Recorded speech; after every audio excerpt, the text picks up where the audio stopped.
Hello students, welcome to online study 24/7। যে কোনো ধরনের প্রাইভেট এবং government assistant teacher, assistant professor এছাড়াও নন একাডেমিক ভ্যাকেন্সির আপডেট পেতে গেলে অবশ্যই চ্যানেলটিকে সাবস্ক্রাইব করুন, লাইক এবং শেয়ার অবশ্যই করুন।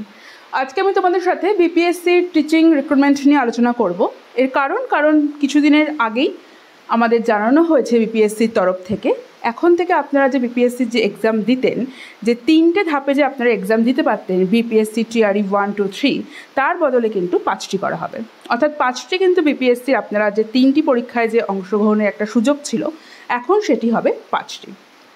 অর্থাৎ আপনাদের এখানে দেখুন বলা হয়েছে যে 15ই মার্চ যে বিহারের যে রাজ্য স্কুল শিক্ষক তার দফতর থেকে যে সংশোধন যে করা হয়েছে, সেখানে সেই সুযোগের সংখ্যা কিন্তু বাড়িয়ে 5টা করা হয়েছে।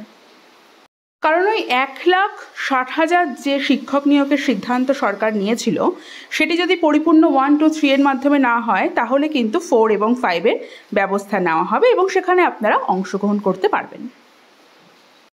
অর্থাৎ এক্ষেত্রে যে নতুন বিজ্ঞাপন বিপিএসসি সরকার অর্থাৎ বিহার স্কুল সরকার যেটি সিদ্ধান্ত নেবে, সেটি হলো যদি আপনারা টিআরই 4 যেটা আপনাদের সামনে আসতে চলেছেন, সেখানে যদি আপনারা পাস করতে না পারেন, সেক্ষেত্রে আপনাদের জন্য রয়েছে টিআরই 5। এটা আমি মনে করি খুব বড় একটি আপনাদের জন্য একটি পাওনা।